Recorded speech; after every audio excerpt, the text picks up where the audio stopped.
Hey, yep tout le monde, comment ça va? On se rejoint pour une nouvelle vidéo. Vous voyez derrière moi, on va parler un petit peu de l'hydre, de la prochaine rotation. On va voir ensemble mes petits coffres de cette dernière rotation 3. C'est parti, let's go.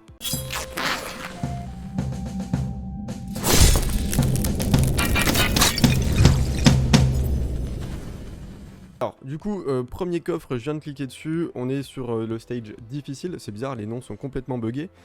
Du coup, regardons un petit peu ce qu'on a eu. Bon, pas fifou, du pot de pierre, c'est quand même du 6 étoiles, etc. Mais pas de vitesse en dessous. Yes, du flat comme d'habitude sur les bottes en pot de pierre. Ici, PV % avec de la vitesse en dessous, mais du coup c'est du 5 étoiles. Et ici, du 5 étoiles, non merci. Bon, deuxième coffre du difficile. Oh, bon. Crit, attaque %, ça peut faire pour un nuker en stone skin, ça pourrait être intéressant même si c'est quelque chose d'assez original pour l'instant. Il n'y a pas vraiment de nuker en stone skin, même s'il y a eu 2-3 petites vidéos qui ont été faites sur les US. Mais voilà, on verra, pourquoi pas. Pas fan ici, de toute façon le protection est quand même beaucoup moins fort on va dire que le stone skin, en tout cas on aura besoin de beaucoup moins de champions en protection que de champions en stone skin. Donc voilà, allons sur le brutal maintenant. Qu'est-ce qu'on a? Ok, pas mal, et en plus il y a un petit peu de 6 étoiles, ouais non pas tellement en fait. Là ici il y a de la vitesse, ok, bon pas dégueu, à part ça à côté c'est pas ouf. Là il y a de la vitesse mais c'est du 5 étoiles, donc un petit peu déçu, en plus 2 flats en dessous. Des PV avec de la défense %, ça peut être intéressant, maintenant ça reste 5 étoiles, c'est dommage. Ici, bon, auto-crit, dégâts crit, précision, c'est plus... Enfin, en fait, on va dire que sur les stuffs PVP, du auto-crit, dégâts crit et précision, c'est quelque chose qu'on va assez peu utiliser. C'est souvent en PVE que du coup nos nukers, on va avoir un petit peu de précision pour poser des debuffs, pour faire des dégâts, etc. Mais en PVP, ça va être assez rare que des nukers aient besoin de précision. Donc bon, voilà, assez bof. Bon, ça, de toute façon, c'est du protect, pas fou. Oh! Ah! Ah oui! Donc là, ça va partir sur un nuker. Là, ça va partir sur un nuker. Maintenant, 5%, 5%. Assez déçu. Mais ça, ok, on va se faire un nuker pot de pierre. Je vous ferai une vidéo nuker pot de pierre dans pas longtemps. Ça va être plutôt fun. Ok. Ah oui! Ah, c'est intéressant. Oh! Et un petit mystique. Non, mythique. Affinity. Non, ça, c'est le site de rencontre. Un petit mythique en pot de pierre. Impatient de voir un petit peu ce qu'il va y avoir dessus. Bon, du flat ici, pas fifou. Vitesse to crit attaque %, bon sur du protection ça n'a pas lieu, mais bon en vrai il y a de quoi faire des dégâts, donc pourquoi pas en broken, on verra. On va le garder pour la fin le petit mythique. Bon ici ok moyen, de la résiste, pourquoi pas, avec de la défense %, du PV flat.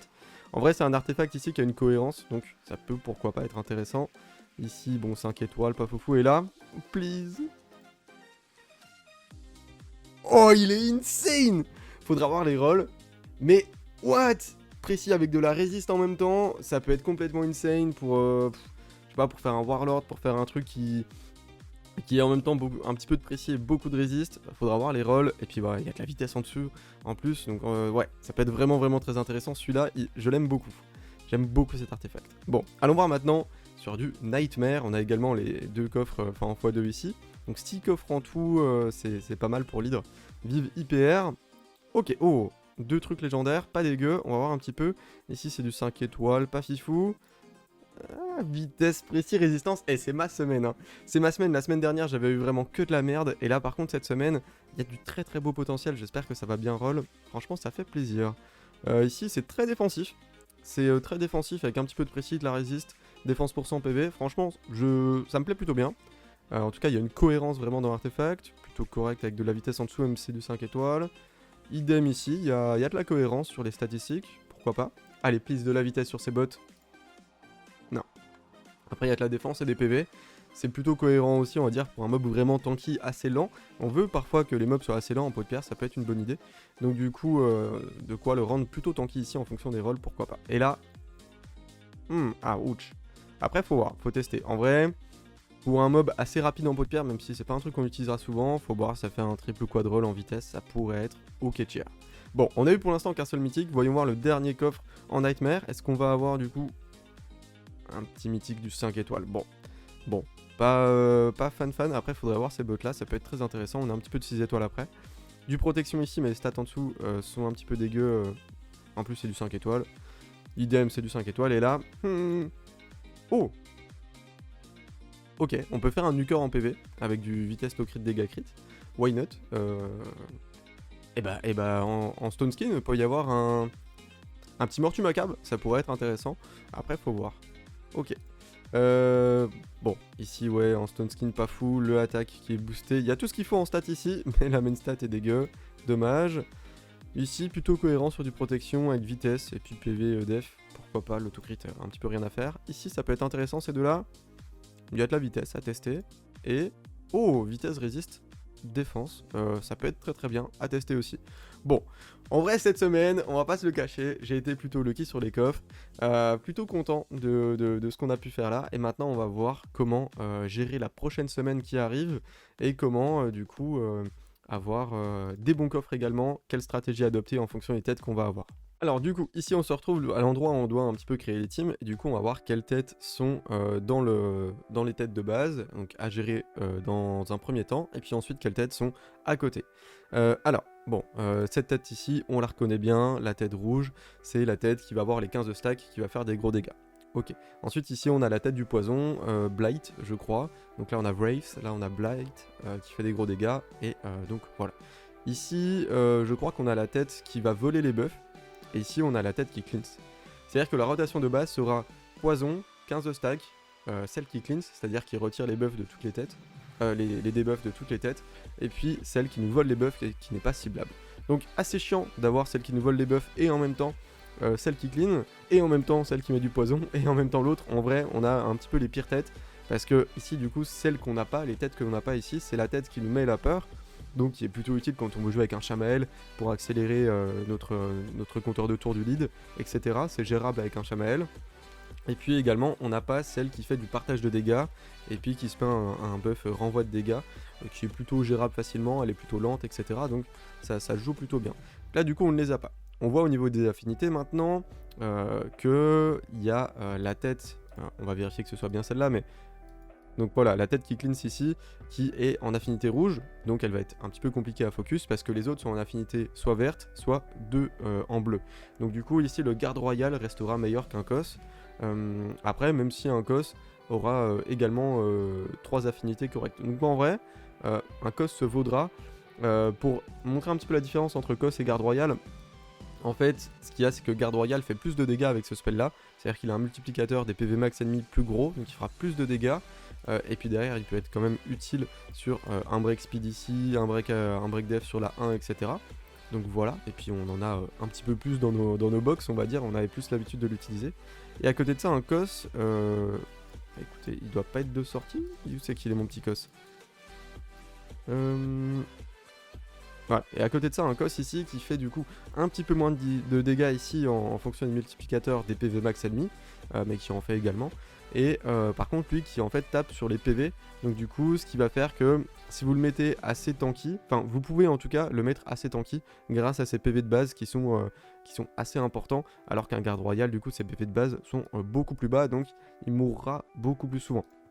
Maintenant, ça peut être une stratégie de le faire mourir et puis de le réanimer par exemple avec une Aniri qui elle va pouvoir réinitialiser les temps de recharge des compétences en réanimant quelqu'un. Donc ça peut être une stratégie, moi je l'utilise de temps en temps. Donc là du coup on va voir un petit peu comment contrer ces têtes là. Donc par rapport à la rotation qu'on vient d'avoir, en vrai il n'y a pas grand chose qui va changer. Donc on a toujours les 3 mêmes têtes ici, c'est-à-dire la tête qui clean, la tête poison, la tête DPS. Et on avait en fait la tête avant qui partageait les dégâts. Maintenant, à la place de celle-ci, on aura du coup la tête qui nous vole les buffs. Donc ça, c'est assez chiant. Et pour contrer la tête qui vole les buffs, il va falloir soit avoir un bloc buff sur tout le monde, ce qu'on a déjà avec la tête du poison de toute façon, qu'on est obligé de mettre. Donc un Hugo, une Toanarak, un Mortu Macabre, une Sombre Enchantress. Voilà, il y en a plusieurs. Je vous les énumérerai après.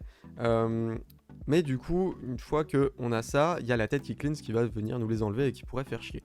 Donc du coup, il va falloir également peut-être avoir de la résistance sur tout le monde ou bien un focus. D'accord? Comme je vous explique ce que ça veut dire pour ceux qui se mettraient à l'hydre tranquillement. En gros, qu'est-ce que ça veut dire avoir un focus? Ici, la tête qui nous vole les buffs va attaquer avec son sort qui vole les buffs le personnage chez nous qui a le plus de buffs sur lui. Et du coup, on peut un petit peu essayer de driver ça, c'est-à-dire que les personnages qui généralement sont en implacable, donc qui du coup vont rejouer plusieurs fois, ou bien les personnages qui sont très très rapides, généralement ils vont perdre leur buff rapidement parce que les tours de buff vont passer vite. À côté de ça, des personnages plutôt lents, et ben ils vont garder les buffs sur eux plus longtemps, et du coup potentiellement se faire focus par cette tête là. Donc par exemple, bien connu, on a un Krisk qui en fait à chaque fois pose là par exemple un buff sur les alliés et se pose 2 buffs sur un continu sur lui. Donc du coup, ce qui fera qu'il aura normalement un buff de plus que les autres alliés, et du coup il sera focus par cette tête là. Si vous n'avez pas Krisk, il y a également un petit Lord Champfort qui peut le faire. Lord Champfort peut être un très très bon focus, c'est même encore plus sûr que Krisk on va dire, parce que Lord Champfort au début de chaque tour se place un buff bouclier sur lui-même. Donc du coup logiquement il aura tout le temps un buff en plus. Et je crois même que c'est un buff bouclier différent de celui que vous vous posez avec d'autres buffs, si je dis pas de bêtises. Donc du coup ce sera souvent lui qui se fera focus, on peut se dire à 70-80% de chance. Donc ça peut être pas mal. Maintenant de toute façon vous avez normalement un bloc buff qui est déjà posé sur pas mal de têtes, on va dire assez souvent, grâce à... parce que vous devez le faire avec la tête du poison, donc c'est déjà la stratégie qu'on avait avant. Et puis vous pouvez également avec un géomancien voler les buffs, ça peut être pas mal. Donc why not, cette stratégie va pouvoir être utilisée. Donc pour revoir un petit peu les bases, dans l'hydre, de quoi vous avez besoin? Dans l'hydre, vous avez besoin de plusieurs choses. Il faut déjà 2 gros DPS. Donc des gros DPS, dans l'ordre des meilleurs, on va dire, je me suis fait une petite note à côté, il y a Garde Royale, qui est, on va dire, un très très bon DPS d'un seul coup. Il y a Géomancien, qui est plutôt un DPS qui va faire des dégâts sur la longueur, j'ai fait un petit guide qui s'affiche juste au-dessus. Et ensuite, il y a également un Kos, comme je l'ai dit, qui peut être pas mauvais s'il y a des bonnes affinités, en plus de ça, assez tanky. Et puis derrière, il y aura du Ninja, de la Sissia, voilà, des choses qui vont mettre de la brûlure sur le long terme, qui vont pouvoir être pas dégueu. Et puis maintenant sur les nukers basiques, comme par exemple une Tronda, ça va être un petit peu plus compliqué. Passer le difficile, brutal, nightmare avec, ça fera beaucoup moins de dégâts que les dégâts sur les PV max, ou bien de la brûlure. Donc voilà, sachant qu'en fait toutes les têtes peuvent subir de la brûlure, alors que les poisons par exemple, pourquoi on n'en parle pas? Parce qu'il y a des têtes qui sont immunisées au poison. Donc du coup, moins rentable pour faire des dégâts justement à toutes les têtes un petit peu. Ensuite, une fois qu'on a ces 2 DPS, il va nous falloir quelqu'un qui va raise, qui va réanimer nos alliés. Parce qu'on va sûrement avoir des morts, les DPS sont assez squishy, c'est normal. Donc du coup au niveau des raise, dans l'ordre des meilleurs, on a Lilitu, parce qu'elle nous apporte en plus de ça le voile ici, que c'est un raise de zone, qu'elle a un passif qui réduit les dégâts, donc très très fort. Et puis ensuite je dirais moi Siphi. Siphi je l'aime beaucoup, elle a un buff def sur tout le monde, buff vitesse, blocage des debuffs, plutôt cool. Elle a un petit soin sur la 1 on va dire quand elle tape des têtes qui ont moins de 50% d'ATB. Et puis elle a une possibilité également d'enlever la peur sur les alliés quand au début de leur tour, 50% de chance. Et puis également elle a un raise avec full ATB. Donc ça peut être pas dégueu d'avoir une Siphi. En plus le buff def, j'y reviendrai plus tard, mais peut nous apporter des choses intéressantes. Donc voilà, il y a également, bien sûr pour finir sur les raises, Ursala, qui a un raise de zone aussi, qui en plus de ça met un buff def et un renforcé sur tous les alliés, donc très très bon. Maintenant c'est 5 tours de cooldown, c'est un peu dommage. Également elle a un break attack si vous lui mettez de la précision, donc très intéressant d'avoir un break attack pour gérer justement la tête qui fait des dégâts ici. En plus de ça c'est une AOE, donc si elle a la maîtrise BDC, vous allez faire des dégâts un petit peu à tout le monde, c'est cool. Ensuite derrière, pour moi on a Aniri, qui, comme je l'ai dit juste avant, peut être vraiment cool, parce qu'en fait, elle a 2 sorts qui réaniment, je crois que c'est le seul mob du jeu qui a 2 sorts qui réaniment, c'est-à-dire qu'elle a son passif, qui fait qu'à un moment, si un allié meurt, il va se réanimer tranquillement, voilà, avec, comme s'il s'était mis à réanimer après la mort, juste avant de mourir. Et puis elle a également un autre sort qui réanime avec 50% d'ATB et de compteur de tour, pas dégueu, et puis également qui réinitialise tous les cooldowns. Donc Aniri pour moi est vraiment un bon personnage. En plus de ça ici, elle soigne les alliés en attaquant tous les ennemis. Elle peut réduire d'un tour les buffs de tous les ennemis si vous lui mettez de la précision, et puis augmenter d'un tour les buffs des alliés. Donc vraiment cool, par exemple si vous avez un buff def, un shield sur vous, le shield va durer plus longtemps. Et puis en plus sur la 1, elle soigne un allié, donc vraiment bon. Moi personnellement elle est en implacable parce que j'ai envie d'avoir ses sorts assez souvent. Ensuite, il y a Arbitre également qui est jouable on va dire. Elle est pour moi moins bonne que les 4 que j'ai cités avant, mais elle est jouable, c'est un raise AOE, elle booste le compteur de tour, elle a aussi possibilité de réduire d'un tour dans la durée des buffs des ennemis. Donc voilà, pourquoi pas, elle manque un petit peu de soin, manque un petit peu comparé aux autres de choses, mais elle est utilisable quand même pour du difficile brutal, je pense qu'il n'y aurait pas trop de soucis. Ensuite, une fois qu'on a déjà ces 3 personnages là, on va passer du coup au bloc buff. Ça va être quelque chose du coup d'important, comme je l'ai dit ici, pour bloquer le nuage de poison et pour bloquer du coup également les buffs qu'on va se faire voler, et même pour bloquer le boost d'attaque qui va pouvoir se mettre, que va pouvoir se mettre cette tête quand elle va, je crois, aller jusqu'au 15 de stack. Donc ici, blocage des buffs, bon, la meilleure c'est Tonarak, parce qu'en même temps, elle met un break attaque, en même temps, elle a des très bons trucs de support, et en même temps, elle met un break vitesse sur la 1 et du soin continu sur les alliés. Donc, vraiment bonne ici. Le deuxième, qui est vraiment très bon, parce qu'il fait également plusieurs choses à la fois, c'est Hugo.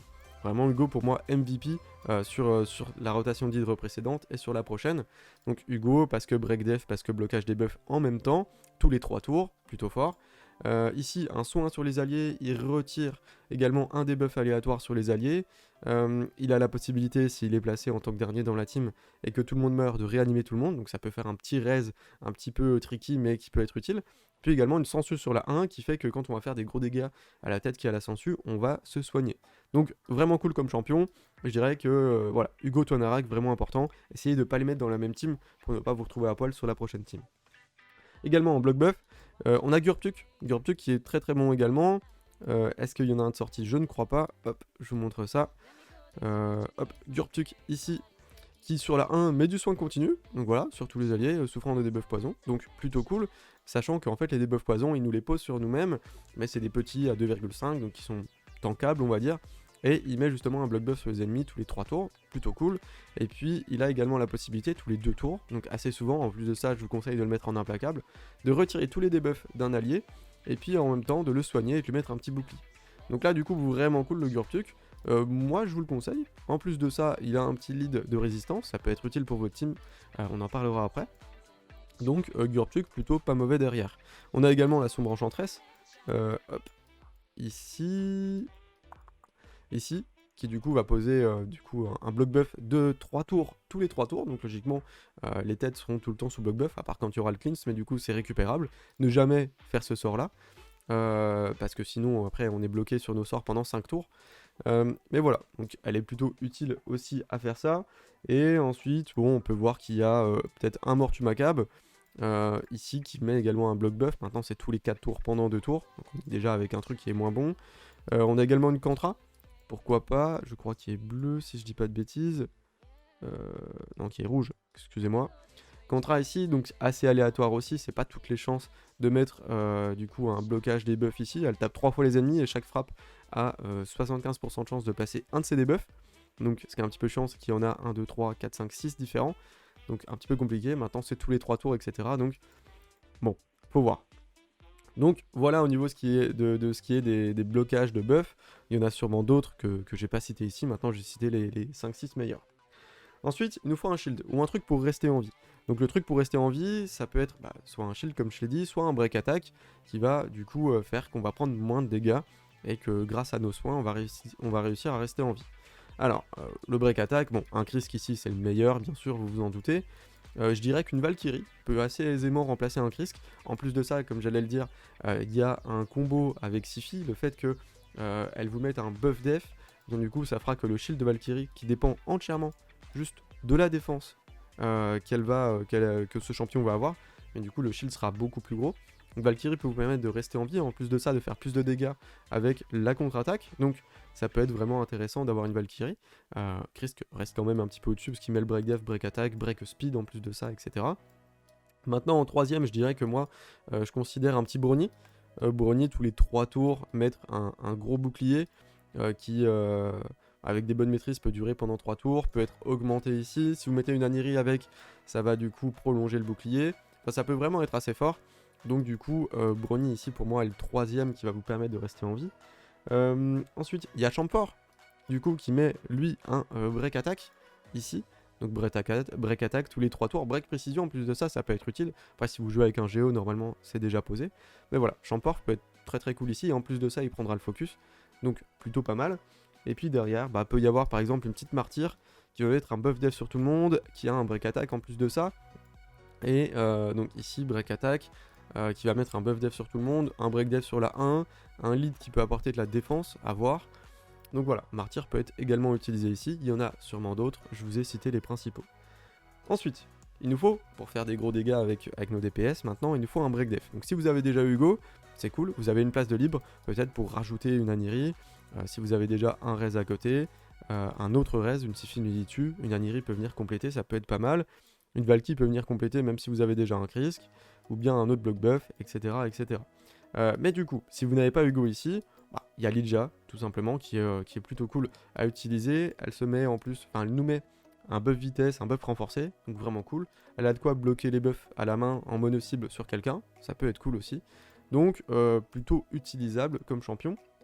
Et puis derrière, si jamais on ne joue pas Lidja, on peut regarder un petit peu pour jouer un Tomb Lord. Donc je ne l'ai pas dans ma box malgré tous les autres champions que je vous ai montrés ici presque, à part Lilitu bien sûr.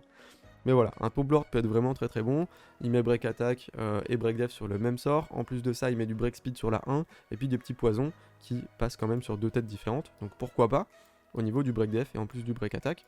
On a également un Chevalier Serre qui est un petit peu plus loin ici, qui fait à peu près la même chose que le Tomb Lord sans les poisons. Donc Break Speed sur la 1. Et en plus de ça, Break Def et Break Attack ici. Donc plutôt cool. Maintenant niveau affinité, ce sera 2 positives. Le Tomb Lord est d'affinité verte aussi, que 2 positives. Donc pas de break attack sur cette tête là, si c'est contre affinité, donc peut-être un petit peu difficile à faire attention. À côté de ça, on a également le Jacre.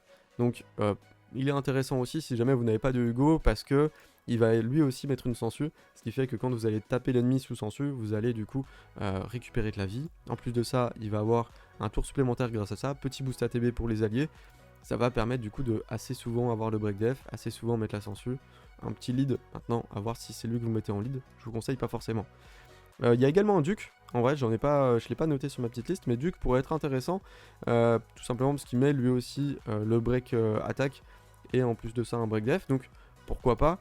Réduction de précision sur la 1 en mono cible, donc pourquoi pas, petit renvoi de dégâts sur lui-même. Maintenant la précision ça ne passera pas, parce qu'en fait là ici il faut trouver un break attack qui va pouvoir être soit rouge soit bleu, pour du coup pouvoir réduire l'attaque de cette tête là qui est celle qui nous fait les principaux dégâts. Donc voilà, c'est à peu près tout, je pense qu'on a fait un petit peu le tour des champions vraiment utiles. Si vous avez déjà du coup réussi à faire une team avec 5 ou 6 champions de ce que je dis, vous pouvez peut-être rajouter des petits trucs ou quoi que ce soit. Et derrière, le conseil que je peux vous donner pour ne pas vous faire avoir par cette tête là, c'est soit comme je t'ai dit d'avoir un Krisk ou un champ fort avec de la résiste pour ne pas se faire voler les buffs, soit au final avoir une team qui aurait toute la résiste, c'est-à-dire que voilà, jouer peut-être avec un lead, si vous avez ou d'autres, avec un lead qui vous apporte pas mal de résiste. Ce qui fait que vous allez aller chercher, si on regarde un petit peu sur le tableau, par exemple si on prend la hard, vous voyez que la précision, donc c'est la ligne de droite, la précision de la tête qui a le plus de précision, c'est ça, c'est 310 de justement la tête qui nous vole les buffs, la plus chiante, et du coup pour y résister, il faudra avoir 410 pour être sûr, hop, je vous montre ça ici, pour être un peu près sûr d'y résister ici, pour qu'elle n'ait que 10% de chance, et ça reste beaucoup, de vous voler les buffs, il faudra avoir 110 de plus de résistance par rapport à elle. Donc du coup, 410 de résistance à avoir, avec un torse résistance, une bannière résistance, ça peut s'atteindre plutôt correctement, voilà, en essayant de chercher des sous-stats, etc. Et puis on augmente de difficulté, ici plus on va avoir besoin de résistance, jusqu'au Nightmare où on devra avoir du 450, ici Brutal c'est presque la même chose, 450, et ensuite ça descend un petit peu. Donc voilà, sinon ça va être assez aléatoire, le fait de se faire voler les buffs, si vous n'arrivez pas à avoir de la résistance ou un focus, ça va être vraiment assez aléatoire. La tête va pouvoir vous voler des buffs vitesse, du coup ce qui va faire jouer tout le monde vite, ou bien des buffs def, donc qui vont prendre moins de dégâts, ou bien des buffs contre-attaque même, et du coup les têtes vont vous contre-attaquer, ça peut être vraiment dévastateur. Donc voilà, faites attention à ça, faites attention à cette tête qui vous vole les buffs, ça peut être la plus chiante. Maintenant, si vous avez déjà 2 DPS, vous pouvez essayer de la sortir assez rapidement. C'est une tête, si on regarde un petit peu sur les HP et sur la défense, c'est la tête la plus squishy, la moins tanky de toutes les têtes. Donc voilà, vous pouvez essayer de la focus, de la sortir pour essayer d'avoir une autre tête à côté. Maintenant, si c'est la tête du Fear et que vous n'avez pas Lilitu ni Chamel dans votre team, ça peut être très très chiant. Et puis, si c'est la tête qui partage les dégâts, là vous êtes plutôt tranquille. Donc voilà, à vous de voir comment vous allez gérer ça. Je vous ai présenté un petit peu. Donc voilà, à vous de voir comment vous allez gérer ça. Je vous ai présenté un petit peu les différentes têtes, les différentes façons de play counter, comment créer une bonne team avec tout ce que je vous ai dit. Donc je rappelle un petit peu, 2 DPS, un res, un block buff, un shield ou un break attack, et puis derrière un autre, un break def si vous n'en avez pas déjà eu un dans les personnages d'avant. Et puis bah, ça fait 1, 2, 3, 4, 5, 6, ça fait 6 personnages. Voilà, ça c'est comment créer une team d'hydre à partir du difficile. Je vous conseille de focus ça, n'hésitez pas à passer sur le Discord, il sera accessible en description si vous souhaitez me proposer des teams et me demander est-ce que ça c'est bien, ça c'est pas bien, etc. etc. Voilà. Un grand merci à vous d'avoir regardé cette vidéo, ça fait plaisir que vous ayez regardé jusqu'ici parce qu'il n'y a pas énormément de gens qui souhaitent progresser sur l'hydre, pourtant je vous jure que c'est agréable, je vous jure que c'est intéressant et que ce n'est pas inaccessible comme beaucoup le croient. Maintenant oui, il faut avoir un petit peu de champions différents, un petit peu de stuff, mais voilà, c'est pas inaccessible. En tout cas, on se dit à toutes sur Twitch ou sur YouTube, merci à vous tous d'avoir regardé, peace.